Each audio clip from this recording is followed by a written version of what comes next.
The best of the week on Relevant Radio. It was a historic and joy-filled Sunday at the Vatican as the Catholic Church officially welcomed a new Holy Father. Pope Leo XIV celebrated his inaugural Mass in St. Peter's Square in front of a crowd of over 200,000, including the College of Cardinals, over 200 world leaders, including presidents, prime ministers, and even patriarchs. It was a historic moment full of symbolism, tradition, and global attention as Catholics from around the world tuned in to witness the beginning of his papal ministry. Here's a part of the Holy Father's homily. I was chosen without any merit of my own, and now, with fear and trembling, I come to you as a brother who desires to be the servant of your faith and your joy. Walking with you on the path of God's love, for He wants us all to be united in one family. Queste sono le due dimensioni della missione affidata a Pietro da Gesù. Ce lo narra il brano del Vangelo. Love and unity. These are the two dimensions of the mission entrusted to Peter by Jesus. And joining us live for much more on this memorable and historic installation Mass for Pope Leo XIV is our Rome correspondent, Ashley Noronha, who's actually joining us from Santiago de Compostela in Spain for the latest here this morning. Ashley, buongiorno. Thanks so much for joining us once again, this time from Spain. Yes, I suppose I should say buenos dias, John. Buenos dias. Muy buenos dias. You're at a historic pilgrimage site, one that my wife would one day like to try to do the walk, the Camino. Oh, well, I highly recommend it. It was an absolutely incredible experience, and I'm just coming to you after having attended the noon Mass today, the Pilgrim's Mass, with about 1,000 people there inside of the church. And of course, we got to see at the end of the Mass, the great incenser as it swung back and forth, this 500-year-old contraption, reminding us of the prayers of so many pilgrims who have gone before us and today and will come as those prayers rise to the heavens in front of the remains of St. James the Apostle. It's quite a moving experience. I've never been there, but I understand that church is reminiscent of the basilicas of Rome. It is a magnificent structure. Oh, it really is.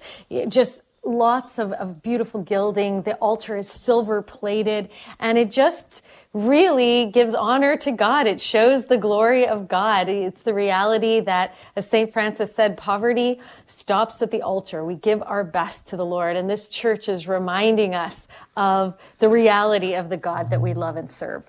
Well, Ashley, I know that even though you're in Spain, you had a chance to watch in great detail this historic installation Mass of Pope Leo XIV. Can you share your overall impressions? Can you paint a picture for us of what you saw?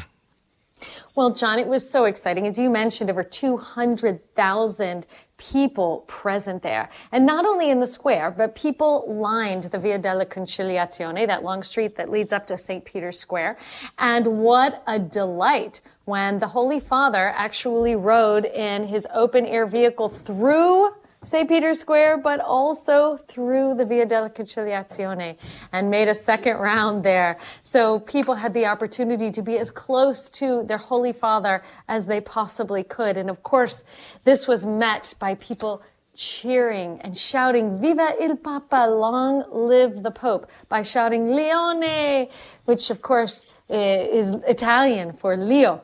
And in the meantime, you could also imagine that a lot goes into making sure that all of the attendees and the Pope himself is safe. Rome police drew up a major security plan. So imagine that on the ground, they had 6,000 police officers yesterday. They had 1,000 volunteers who were also on duty. And this included snipers and anti-drone systems, helicopters. I had, before I left Rome for the Camino, I had coffee with with the advance team of Vice President Vance.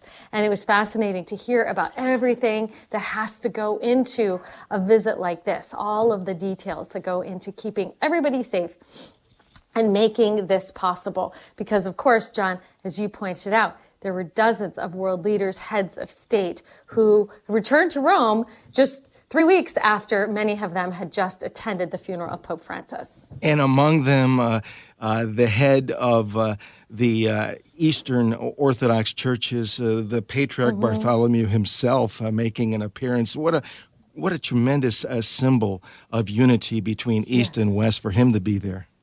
That's right, exactly. Uniting the East and the West, we saw also representations from various countries throughout the land showing their support for our new Pope Leo XIV. From Italy, we had our Prime Minister, Giorgia Meloni, and our President, Mattarella. Also, the French President, Macron, was there, the British Prime Minister, Starmer. We had the new German Chancellor there, Merz, and also the new Canadian Prime Minister, Carney, and the Australian Prime Minister, Albanese, the Israeli President, the Lebanese President, and, of course, the President of Peru and the Ukrainian President as well. Now, Buckingham Palace, of course, announced that King Charles and his son, Prince William, had to miss the inauguration. Prince William, by the way, had attended the funeral of Pope Francis, but instead, Prince Edward, who is the youngest son of Elizabeth II, and he is the brother of the current sovereign, said he came and represented England. And then in the meantime, other royals included Felipe and Letizia of Spain and Belgian royals as well as Monaco royals, John. And let's not forget Vice President J.D. Vance and Secretary of State Marco Rubio, both of whom are Catholic, who represented the United States since President Trump could not be there, wrapping up the final leg of his Middle East trip last week. But it was really a who's who of world leaders, and that's exactly how it should be for a historic Mass like this.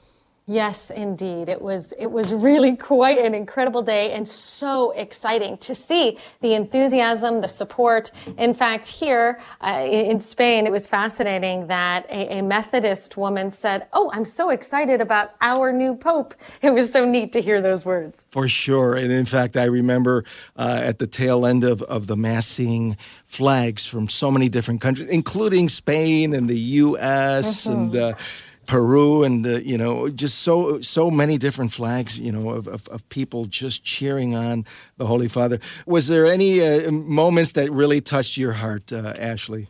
Oh, well, John, it's so neat, I think, to see that the rich symbolism that revolves around the papacy. And of course, to recall that it's not only in this particular inauguration that we all got to witness yesterday, but also it's in perfect continuity with the popes who have gone before. And for example, this act of obedience and fidelity from the representatives of the College of Cardinals and the people of God that is enacted. Also, how about, and it's so moving to see that and to be reminded that indeed we have a Holy Father to whom we pledge our obedience. And then how about the pallium, that the actual giving of that pallium, that narrow wool white band that is draped over the shoulders of the Holy Father. And of course, the pins there represent the nails of Christ's cross, those 3 pins. And it's reminding us that the bishop is the good shepherd and that Christ is the Lamb who's been crucified for us. So when we see the Holy Father wearing that pallium, we are reminded of unity. We're reminded of his authority. We're reminded also of his pastoral responsibility, the bishop's role. He's the shepherd. He's caring for his flock. And then, of course, that deep connection to tradition, because it's a link to the early church where bishops have worn the pallium as a symbol of their office, John. And Ashley, this is a Holy Father who's not afraid to show emotion. I was particularly touched when he was receiving the pallium and the fisherman's ring. You could look into his eyes. He looked like he was just so moved. He was, controlling himself not to start crying in front of the whole world, but it was so moving for him. I think so. And isn't it sweet that we've seen this emotion from him from the first day we saw him on the loggia, when it seemed as though at times he was blinking back tears. And I think he's bringing us along right into sharing in that emotion as we get to know our Holy Father even more deeply. What about the homily of Pope Leo? Anything in particular that really struck you? Yes. So he spoke a lot about the importance of unity and love and servant leadership in the church. So we expect that by choosing these topics, that it really sets the tone for his papacy.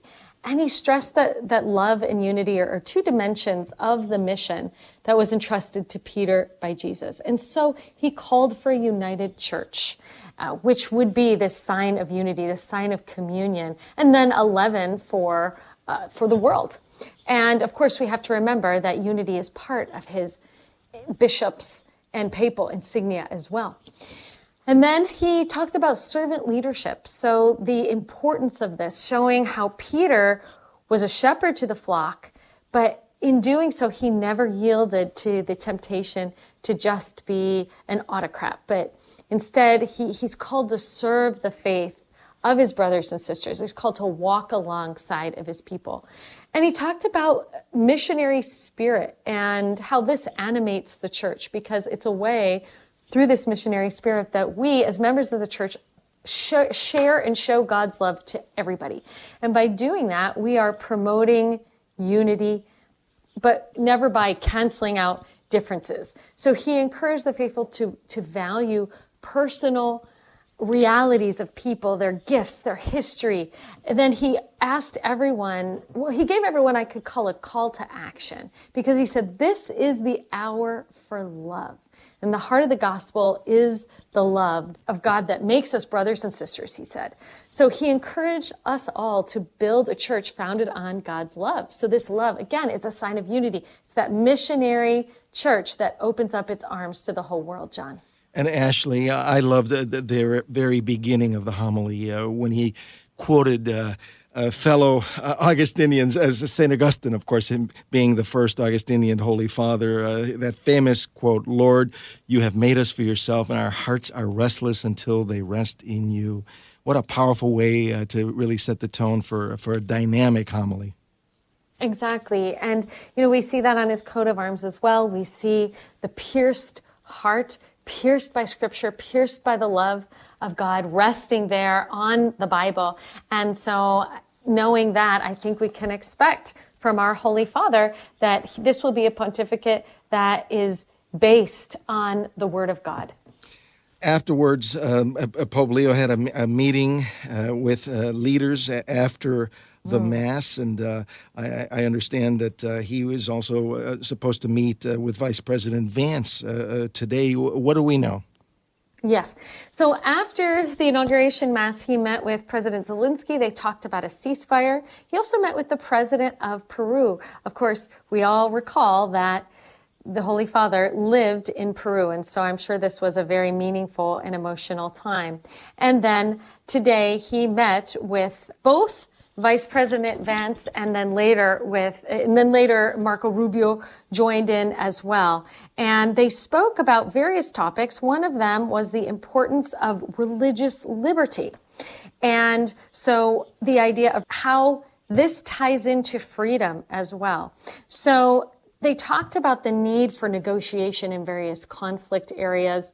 And they also talked about what bilateral relations, what this could look like, a collaboration between church and state. They talked about some matters that were of special relevance to ecclesial life, and as well as this focus on respect for humanitarian law, for international law in areas of conflict. And then they talked about the importance of negotiating solutions in difficult areas where that's going to be necessary. And then eventually they were joined by their spouses and by the larger U.S. delegation, John. Well, there is so much more that we could talk about, but we're going to have to leave it right there. As always, grazie. Thank you so much, Ashley. Gracias a voi. God bless. Muchísimas gracias. Ashley Noronha joining us from Santiago de Compostela in Spain with her analysis of the historic Mass yesterday, the inaugural Mass of Pope Leo XIV. This entire episode of Morning Air is on the Relevant Radio app. The Relevant Radio app is completely free and updated daily with fresh articles, podcasts, and prayers. Don't delay. Download the app today, and thanks for listening.